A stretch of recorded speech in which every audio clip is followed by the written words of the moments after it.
It was 1 a.m. when my phone buzzed. A message from my wife. "Don't wait for me tonight." That was it.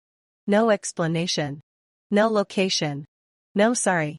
Just those 5 words, sent as casually as if she was telling me she'd be late from the store. I stared at the screen for a long time. Not because I was surprised, but because I had already known. For weeks. Maybe longer. The late nights that never added up. The smile she gave her phone when she thought I wasn't looking. The sudden need for space. The way her voice changed when she said I'm fine. I didn't argue. I didn't call. I didn't ask where she was. Instead, I opened my drafts. And sent her one photo. It wasn't a picture of another woman. It wasn't a dramatic scene. It was her half-empty closet. My suitcase already packed. And the front door key lying neatly on the kitchen counter. Under the photo I wrote just one line. "No one is waiting for you anymore." The red receipt appeared instantly. Then the typing bubble started. And stopped. And started again. 3 times. She didn't send anything. 7 minutes later, I heard tires screech outside. Fast. Reckless. Desperate. The front door shook before she even reached it. She burst inside barefoot, hair messy, mascara running down her face. Her eyes didn't find me first. They went straight to the empty closet. Then to the bare shelf where my watches used to be. Then to the kitchen counter where the key still sat. Her breathing broke. Short. Panicked. When she finally looked at me, her voice was shaking. "Why did you do this?" As if I was the one who had betrayed her. I didn't shout. I didn't move. I just pointed to the TV. The security camera footage was already playing. Paused, a single frame frozen on the screen, her walking into a hotel room with another man. Her legs gave out. She dropped to her knees right there on the living room floor. She tried to speak. I was helping a coworker. "It's not what it looks like.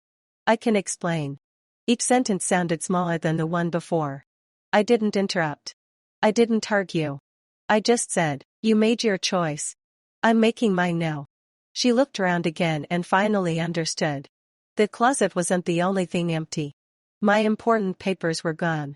The photo albums I cared about were gone. My car keys were not on the hook. This wasn't a fight.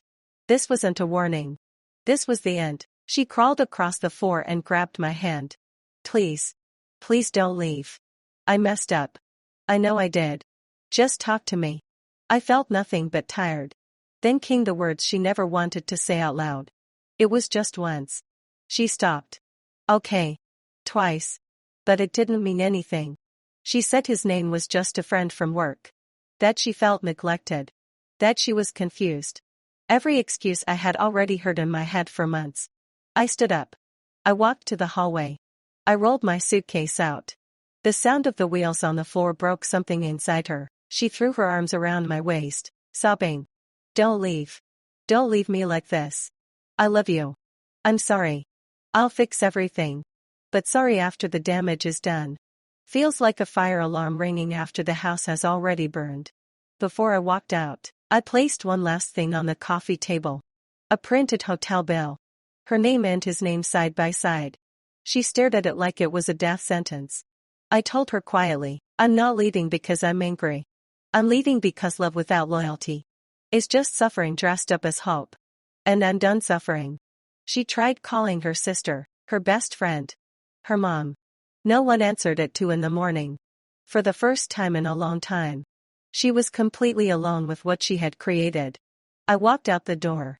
I didn't slam it. I didn't look back. I didn't give her the final glance she was begging for with her eyes. The cold night air felt clean.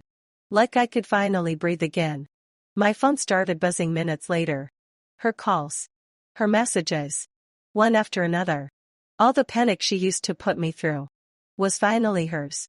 And as I drove away, I understood something clearly. Sometimes the moment you stop waiting for someone is the moment you finally save yourself.